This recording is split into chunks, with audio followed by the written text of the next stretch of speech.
The descent onto Saraquan 6 was smooth, but the moment the landing thrusters disengaged, a curtain of fine, copper-hued dust swept across the base of the shuttle, shrouding the viewports in a hazy veil. From inside the vessel, the landscape appeared almost surreal. Flat ridges broken by jagged rock spirals and bone-white cliffs that stretched for kilometers. To the untrained eye, it was nothing more than a dead world. To Professor Drawval, it was a canvas of forgotten potential. He stood near the main hatch, his long, slate-colored limbs folded neatly behind his back, his gill-like cheek slits slightly pulsing as he absorbed the dry air filtering through the atmospheric adjusters. With a sharp motion, he turned to address his students. This, students, is Saraquan 6.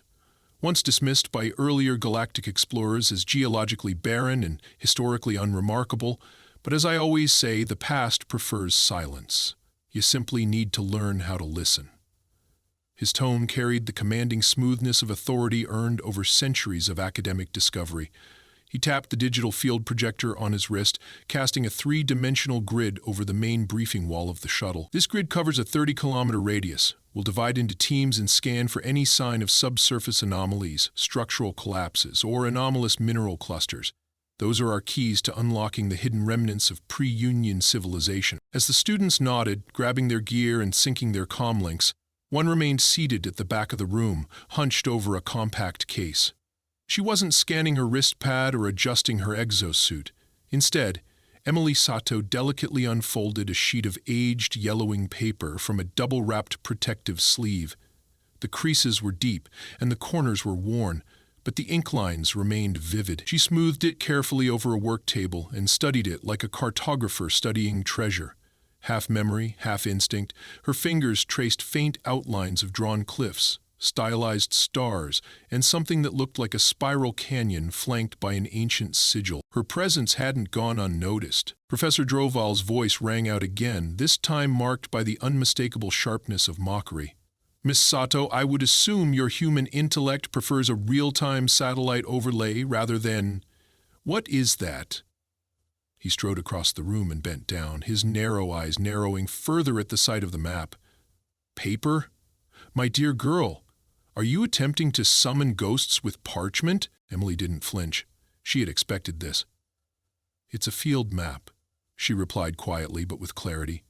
Found in the private archive of Professor Li Wen from Earth's lunar station. She was one of the first to catalog interstellar anomalies manually. According to her notes, this map was passed down from an unregistered survey team that visited Saraquan 6 nearly 100 years ago, before digital scans were reliable in extreme temperature zones. Professor Drawval raised one thin brow. How quaint. Did the spirits of these long-lost cartographers whisper these drawings to her, or did she trace them in dreams? A few chuckles echoed around the room. One of the Grillisian twins leaned toward his brother and whispered something in their native tics that Emily didn't understand, but the tone was clear, ridicule. She didn't respond to the jabs. Instead, she gently folded the map, returned it to its case, and stood. I'm not discarding modern tools, Professor. I'm using both, he sniffed. Feel free. Just don't wander too far chasing ghosts. This is a real-world assignment, not a scavenger hunt for human myths. The group disembarked shortly after, each student fanning out across different vectors with their scanning equipment, drones, and geoprobes. The terrain was unforgiving. Cracked, sun-scorched ground that creaked under the slightest pressure, with ridgelines that seemed to warp under the planet's double suns. Emily kept to the western perimeter. Her mission partner, a quiet avian being named Koresh, kept mostly to himself, preferring to float on his repulsor lift while analyzing infrared readouts. Emily, however, found herself repeatedly glancing at her map, overlaying it with the shifting terrain. Something about the lines, how they mimicked natural formations, how the artist had exaggerated angles or distorted perspective, felt deliberate. Not inaccurate, just encoded. She began marking reference points in her wrist pad, adjusting for erosion rates and tectonic drift. Her heart raced, not because she expected to find something miraculous, but because part of her believed she wasn't the first to walk here. Someone had drawn this for a reason. By the time evening neared, the teams returned to base camp with mixed reports. No confirmed ruins, no energy signatures, and certainly no evidence of intelligent architecture. Just basalt shelves, collapsed sinkholes, and one misidentified metallic core fragment that turned out to be a meteorite. Professor Droval seemed disappointed, but not surprised. Tomorrow we push toward the North Basin. If there's anything worth discovering here, it's there. Today has yielded little beyond dehydration and sandburn. Emily logged her field data quietly, noting that her projected path based on the map's markings pointed not north, but southwest, toward a canyon cluster outside the standard scan radius. She considered submitting her directional hypothesis for group discussion, but one look at the professor's expression made her pause. It would have been dismissed again. She decided to follow the path herself the next day during the secondary scan phase. That night, in the dim light of her tent, she unrolled the paper again and studied it closely. There in the lower quadrant was a faint symbol, an arch intersected by an X. Next to it, in faded, handwritten ink, was a single note. "They will not see, but it is there." She stared at the words, wondering who had written them. A surveyor? A scientist? Someone who had found something and left this as a clue, too insignificant for digital records, but too real to forget? She didn't know yet, but in her gut, she felt it. Something was waiting. As she turned off her lantern and lay down, the cold wind of Saraquan 6 howled across the tents outside. Somewhere beyond the dunes, a secret older than technology lay buried in silence, waiting not for machines to find it, but for someone who remembered how to read the language of lines, stars, and paper. When dawn arrived on Saraquan 6, it did so without color. The twin suns rose together over the eastern ridge like white fire, bleaching the already muted landscape in a pale, searing light. Emily shielded her eyes with the edge of her hand as she stepped outside her tent, her boots crunching softly over the dust-hardened soil. Most of the camp was already stirring.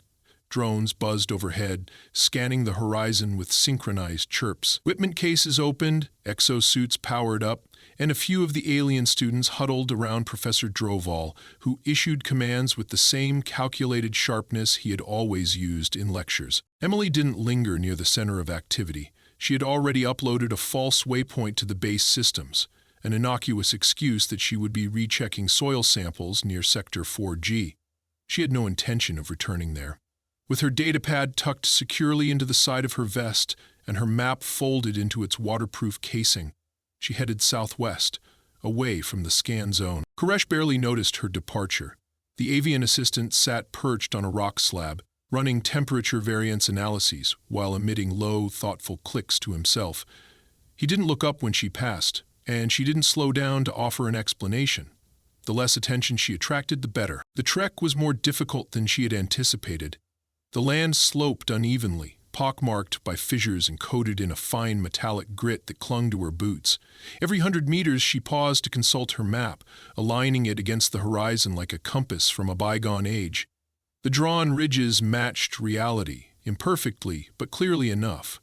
The scale was rough, distorted in parts, but some instinct told her she was interpreting it the right way. The central feature she pursued was a deep curve sketched in the lower quadrant, something that resembled a horseshoe-shaped depression nestled between two outcrops. After 2 hours of walking, she crested a low ridge and saw it. It wasn't grand or obvious. It was nothing like the dramatic entrances of ruins shown in textbooks or documentaries. It was a narrow bowl in the land, sloping gently downward into a curved canyon of red stone and fractured shale. Most would pass it without a second glance, but when she held up the map and rotated it against the sun's angle, the outline matched perfectly. She descended into the bowl cautiously, scanning for signs of loose rock or sudden drops. Her boots slid slightly on the gravel as she stepped deeper, the shadows growing cooler and sharper the farther she went. At the base, she reached what looked like a dead end, a vertical rock face scarred with centuries of wind erosion. But the wall wasn't uniform. Her fingers brushed against a portion where the stone texture subtly changed, where grit had collected unnaturally thick along the base. Kneeling, she brushed it aside. Beneath the dust was a seam, a straight, horizontal crack that ran parallel to the ground. She activated the micro lens on her glove and leaned in.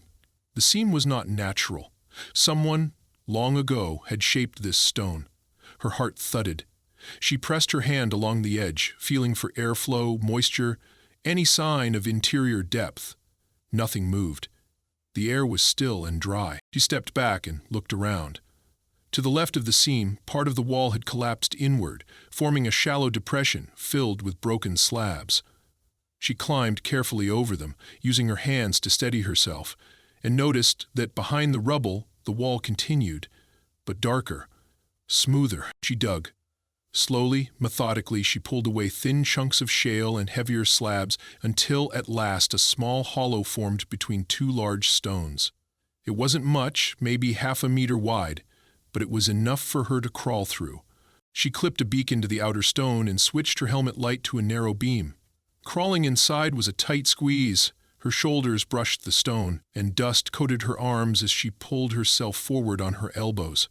The passage smelled of age, dry minerals, forgotten air. After several meters of crawling, the tunnel widened. She emerged into a space just large enough to kneel in. Her light caught the edges of a wall directly ahead, smooth and vertical. There were markings, etched faintly but unmistakably into the surface. Not letters. Symbol. She lifted her glove, captured images, and zoomed in. The carvings had no known match in the linguistic database stored in her wristpad. Some looked vaguely astronomical, spirals, concentric rings, starburst shapes. Others were abstract, but all were intentional. All were made by hands or claws, millennia ago. Emily sat back on her heels, trying to still the sudden tremor in her fingers.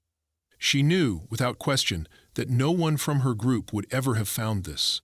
The drones would have passed right over the canyon, dismissed it as topographical noise.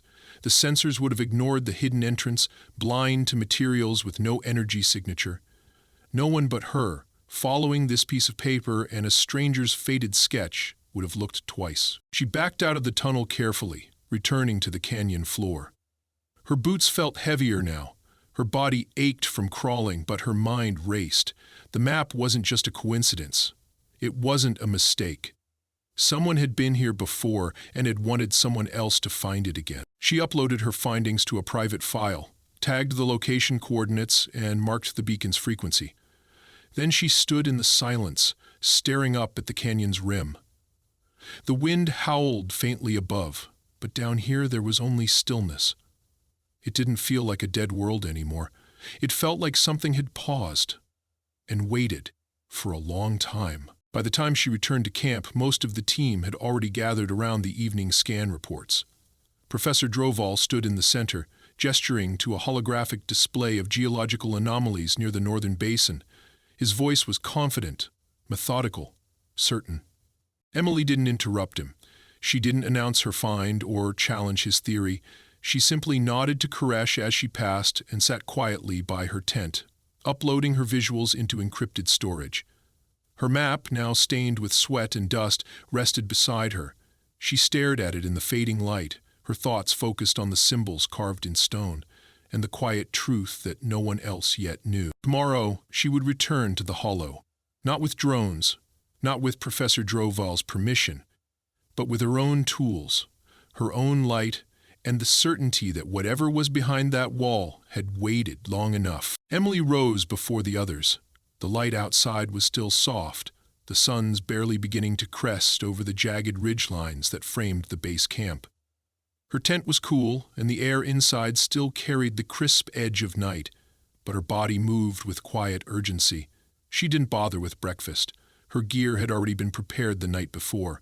Compact sensor probes, light rope, a reinforced harness, and a small toolkit. Most importantly, her map was now stored in a sealed protective sleeve and strapped securely against her chest. She activated the silence field around her tent, slipped out past the boundary beacons, and moved across the hardened terrain. No one called after her. No one noticed her absence. The walk to the canyon was shorter now. She knew the terrain, knew how to avoid the sharp inclines that had drained her strength the day before. Her muscles remembered the rhythm, and her mind kept working through every possibility, what she might find behind the etched wall, how deep the tunnel could run, whether the hollow chamber she had entered was only the beginning of a much larger structure. She wasn't sure what she was more afraid of, finding nothing, or finding something that would change everything. When she reached the canyon floor, she paused for only a moment to drink from her ration pouch, then knelt beside the same loose rocks she had uncovered the previous day. The crevice was still there, just wide enough to squeeze through.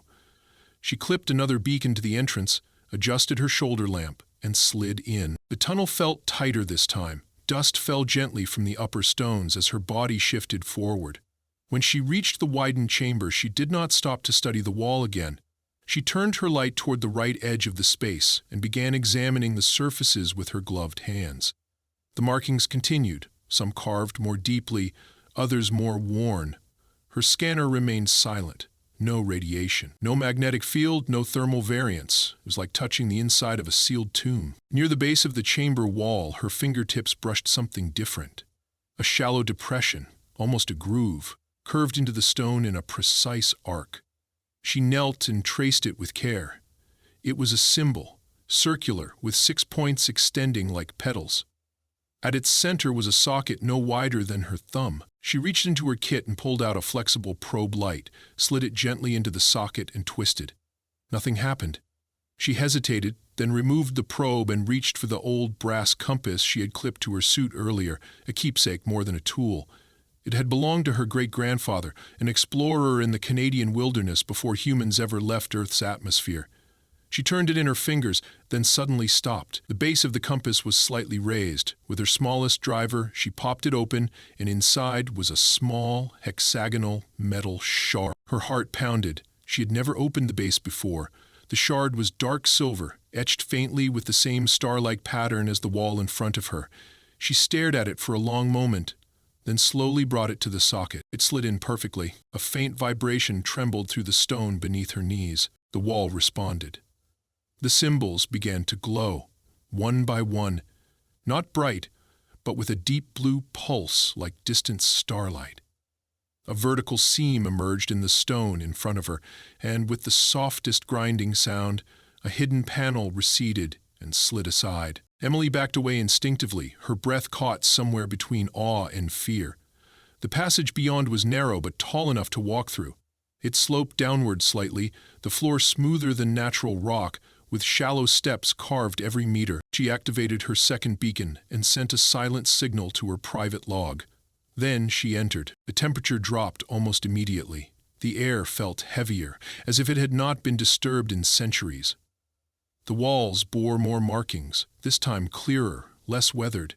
Some seemed to depict astronomical charts, planetary systems drawn with incredible precision. Others showed what might have been creatures, perhaps inhabitants of this place. Tall, four-limbed beings with elongated skulls and wide, expressionless eyes. She stopped in front of one mural that depicted a group of these beings surrounding what looked like a sphere of light. Their hands were raised toward it, not in worship, but in calibration. Machines surrounded them, unlike any she had seen in the galactic database. Elegant, curved, made of seamless metal and embedded crystal. She continued deeper. The hallway led her into a chamber that opened suddenly and without warning. An immense dome-shaped room hidden beneath the surface. Her light barely touched the far walls. Above, the ceiling arched into darkness. In the center of the room stood a large column, thick as a tree trunk and adorned with the same soft, glowing symbols. She approached it cautiously, her boots echoing faintly on the polished stone floor. At its base, 6 grooves spiraled outward like the petals she had seen earlier. In the center, another socket, larger, deeper. She didn't have the key, not yet. She circled the room, documenting everything with her camera lens, speaking low notes into her wrist recorder. The chamber was silent. There was no sound of machinery, no hum of energy, but everything about the place suggested it had been built with purpose, and that it was meant to be found only by those who knew how to look. Her breath fogged lightly as she moved, and she could feel her limbs starting to stiffen from the cold. It was time to return. She marked the final coordinates, replaced her tools, and carefully made her way back up the sloped passage. As she reached the outer chamber again, she turned once to look back at the dim glow still pulsing faintly in the wall behind her. She did not close the entrance. Whatever this place was, it had waited long enough. Hiding it again felt wrong. By the time she emerged into daylight, the suns had risen higher, bathing the canyon in golden light. Her body ached from the crawl and her eyes burned from the strain of the dim chamber, but her mind was sharper than ever. She didn't head straight to camp. Instead, she found a quiet rise near the edge of the canyon and sat, watching the horizon. She opened her case and removed the map again, holding it carefully in the wind. The spiral canyon was drawn exactly as she had found it, but now she noticed something else. Near the lower edge, there was another faint marking, a triangle, nearly invisible in the folds of the paper. She hadn't seen it before. It was far from her current position, closer to the northern basin. Her lips tightened. The others would likely head there today, and if she was right, then the map contained more than just one secret. As she rolled it back up, she heard her comlink buzz softly. It was Koresh. "Emily," his voice crackled, filtered through a layer of static. "Professor Droval is requesting all students return to camp for a briefing. We found something in the northern basin." She paused before responding. "Copy that. I'm on my way." She clipped the map back into her suit and stood. The wind carried sand across her boots and the sun cast her shadow long across the stone. She turned toward the camp, but in her mind the chamber remained. Not empty, not silent, but waiting. Emily arrived back at the base just before midday, her boots caked in fine red dust and her breathing slow from the return hike. The camp was livelier than usual. Several students had gathered near the central pavilion where the survey data was projected in rotating loops above the command terminal. Koresh stood beside the main table, his wings folded back and his neck feathers slightly raised, which Emily had learned indicated nervous excitement. She approached without speaking, letting the tension of the group settle into her awareness. Professor Droval stood at the head of the group, arms crossed, his expression unreadable. He nodded toward the rotating projection above him. "Approximately 75 minutes ago, we recorded a brief electromagnetic pulse from a geological depression in the northern basin. It lasted less than 4 seconds but created a ripple across our subterranean mapping grid. We deployed ground sensors and found a network of hollow cavities beneath the basalt. Perfectly symmetrical, not formed by erosion or tectonics. Artificial structures." The students murmured among themselves. A few were already preparing field kits to visit the site. Professor Droval raised one hand, silencing them. "We depart in 10 minutes. This may be our first contact with preserved architecture from a pre-Union civilization on Saraquan 6. If verified, this will be a Class 2 historical site." Emily listened quietly, her mind split between the excitement in the air and the chamber she had just left behind. She looked at Koresh. He was watching her now, his head tilted. He said nothing, but the sharp blink of his secondary eyelids told her he was observing more than most. She gave him a slight nod before turning toward her tent. She needed to upload her data to a secured archive. If the discovery at the basin turned out to be what Droval hoped for, then her own find might be dismissed entirely, unless she had proof. Inside her tent, she synced her recorder and began transferring the video feed, still images and sound data, into a personal file locked with a cryptographic seal. The glowing wall, the star charts, the massive column, every frame captured clearly. She paused the recording at the socket and extracted a still. The metal shard from the compass had fit exactly. That meant whoever created the map had known about it. The compass wasn't an heirloom. It was a key passed down through generations, waiting for someone to arrive with the knowledge and the map to use it. She closed the terminal and gathered her gear again, joining the others just as the transport sleds powered up. Droval rode in the front sled with 2 of his senior students. Emily sat with Koresh on the second, the wind from the ride pulling at her hood. No one spoke. The sound of the engines and the rising dust drowned out any attempt at conversation. She kept her hand on her datapad, scrolling through the old map. The triangular marking was just ahead of the basin. If the others reached it first and disturbed something, the trail could be lost forever. The sleds stopped at the edge of a steep descent. The northern basin stretched out below like the crater of a forgotten moon. The central depression was wide, its edges cracked with weathering and time. At the base, half covered by sand and volcanic debris, lay the top edge of a buried structure, visible now as a partial arc of smooth stone, its surface marked by the same etchings she had seen in the hidden chamber. Emily felt her pulse quicken. This was connected. Droval stepped forward, scanning the structure with his ocular lens. The markings are consistent with non-indexed glyphs, possibly ceremonial or functional design. No language families in our system match these patterns. One of his assistants, a Sornari male with an elongated spine and branching ears, ran a scanner over the nearest exposed panel. No power signature, no heat or radiation. It's dormant. Emily knelt and touched the stone.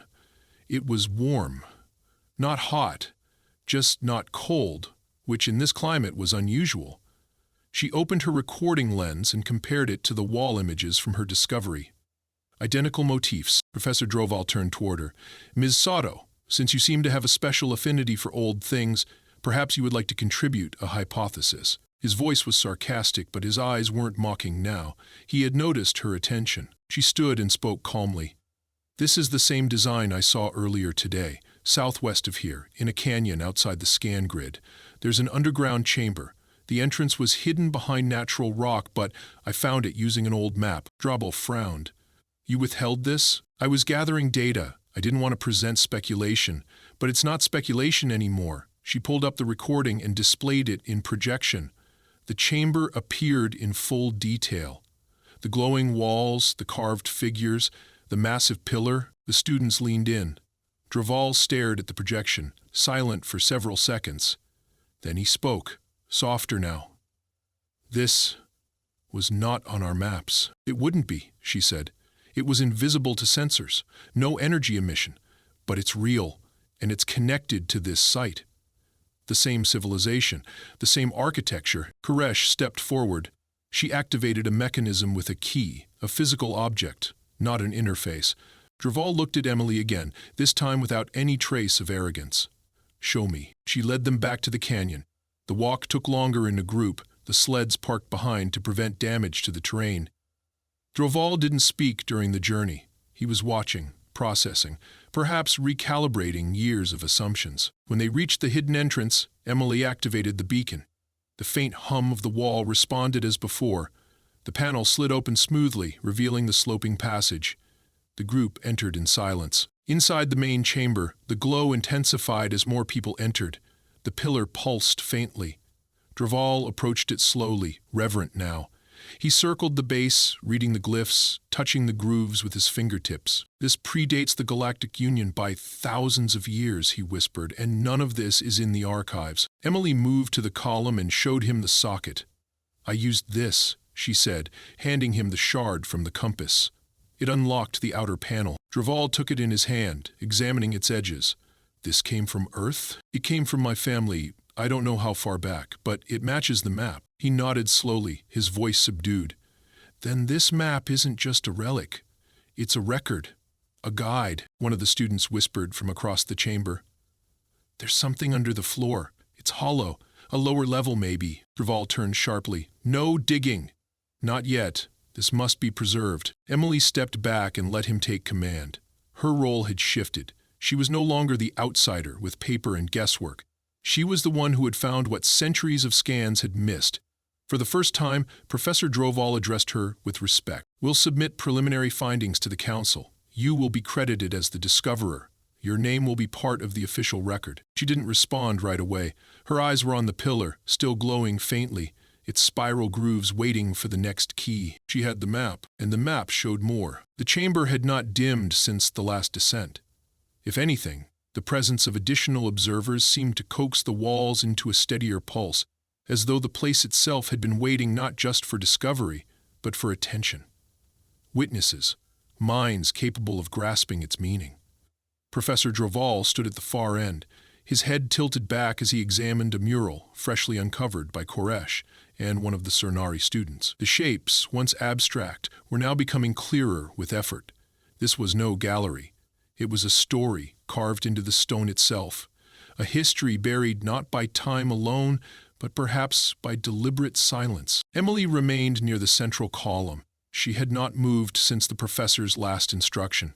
Her fingers grazed the edge of the groove that still held the now-removed key. She could feel the low hum beneath the stone through her boots. Something had awakened, but it was still half asleep. Every part of her knew it wasn't finished. She retrieved the map again. It was already becoming iconic within the expedition, the ancient Earth artifact that had outperformed all galactic scanning systems. But she no longer saw it as mere proof of discovery. She saw it now as a tool built to guide someone who understood more than sensors and pulses, someone willing to look with curiosity, not conquest. She stepped away from the column and approached the far corner of the chamber, where she had first noticed a faint indentation in the wall. No one else had marked it. No one had followed her eyes.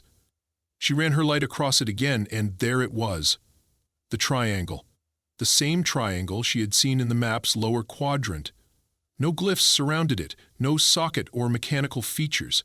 Just a symbol etched alone, like a point on a star map, without context. She pulled her datapad and ran a depth scan against the stone. Nothing. No hollow space behind it, just solid rock. She frowned. Then she remembered something. When she had first touched the compass to the entrance socket, she had twisted it. Maybe this wasn't a lock. Maybe it was a signal. She pressed her palm against the triangle and waited. The stone remained cold. She exhaled and closed her eyes, trying to see beyond the technology, beyond her training. If this place had been designed to teach, to reveal only to the patient, perhaps this was not an interface, but a marker, a trailhead. She opened her eyes and turned back to the map. The triangle was near the edge of the parchment, placed slightly away from the spiraled canyon. She aligned the map with the chamber in her mind. If the triangle wasn't a location, maybe it was a direction. She turned back to the wall and tapped her wrist pad. "Map overlay to chamber orientation," she whispered. A line projected out from the triangle, pointing not downward or inward, but upward, toward the surface. Her eyes widened. She turned on her heel and walked quickly toward the passage, ascending with measured but urgent steps. The others didn't follow. Koresh saw her leave but said nothing. Outside, the wind had picked up. Loose sand scuttled across the ground like dry insects. She adjusted her visor and began circling the outer rim of the canyon, holding her map up to the light again. She stopped near the northern ledge, the place where she had first noticed the strange horizon. Now, with the orientation corrected, it was obvious. There, in the distance, lay a slope of perfectly regular ridges nature did not shape with such symmetry. She logged the coordinates, activated her drone, and sent it forward. Within minutes it returned visuals. A rise of stone shaped like a broken spire jutted from the desert. Not tall, but deliberate, like a shard of something buried far deeper. She made her way there on foot. The trek took 40 minutes. As she approached, the light changed subtly, casting an unnatural shadow along the stone's base. She knelt and touched it. Warm again. The same faint vibration pulsed beneath the surface. She marked the point and began brushing away the sand. Her fingers struck metal, a plate, smooth, cold, unmarred by age. She activated her comlink. "Professor Droval," she said steadily, "I need you at my location. I've found something, possibly an access hatch." The silence lasted longer than she expected. Then his voice responded, low and cautious. "Coordinates received. We're on our way." Within 20 minutes, the team arrived. Droval approached the site slowly. He crouched beside her and ran his fingers along the exposed plate. "This is not stone," he said. "It's composite alloy, undetectable on surface scan." Emily nodded. The triangle wasn't a button. It was a heading. He looked at her for a long moment. His expression was not what it had once been. There was no dismissal in his gaze, no subtle condescension. Only thought. "Then we were meant to find this." Koresh stepped forward. The pulse from the northern basin could have activated something here. Droval turned to Emily again. "Do you still have the key?" She reached into her pouch and held it out. He took it, hesitated, then looked toward the plate. A shallow recess had become visible, circular, just wide enough. He pressed the shard into the socket and twisted. A hiss of air escaped the ground. The metal plate slid open slowly, revealing a staircase spiraling downward into pitch-black silence. A dry breeze rolled out from the passage, laced with something strange. Ancient dust, but tinged with sterile ozone. like something had been sealed away not for protection, but for containment. The professor stepped back. We proceed with caution. The team descended, lights active, sensors scanning. The air changed as they moved deeper. Emily felt it first, the weight of the place pressing in on her shoulders, not with gravity, but with expectation. She kept her hand near the wall. It was smooth, not carved, forged. They reached the bottom of the stairwell and entered a chamber unlike the first. No murals, no glyphs, just machines. Towering consoles curved around the walls, silent and dark, their surfaces etched with faint circuitry. In the center stood a ring structure, 3 meters tall, suspended in midair, rotating slowly on an unseen axis. Koresh approached it first. "It's active," he said softly. "No sound, no heat, but it's drawing power from somewhere." Professor Droval stepped forward, eyes wide. "This is not preservation. This is functionality. This is a core." Emily moved closer and looked into the ring. At first it showed only blackness. Then stars. A field of them, shifting subtly, as though one were staring into a window beyond space. She leaned in further and saw movement. Ships. Fleets. "Not of any known design," Droval whispered. "It's a relay, a memory bank, or a transmission node." Emily turned to him. "This civilization? It didn't die. It retreated." He didn't answer. The room held them all in silence. Over the next 3 days, the site was stabilized, documented, and relayed to the Galactic Historical Council. Emily's name led the official report. Her map was transferred to a cultural preservation vault under her name, but a holographic replica was given permanent display on the research vessel. During the council briefing, Professor Droval spoke only once. This discovery, he said, was not the result of technology or tradition. It was the result of someone who looked when no one else did. Miss Sato has reminded us that the past speaks in many languages, and not all of them are digital. Emily returned to Earth 3 weeks later. She left the original compass on Saraquan 6 inside the central column where it belonged. The chamber accepted it again. The pulse faded. The door sealed. She kept the map, not for research, but for memory. Some knowledge, she had learned, is meant to be carried, not uploaded. And some worlds do not need to shout to be heard. They wait until someone listens.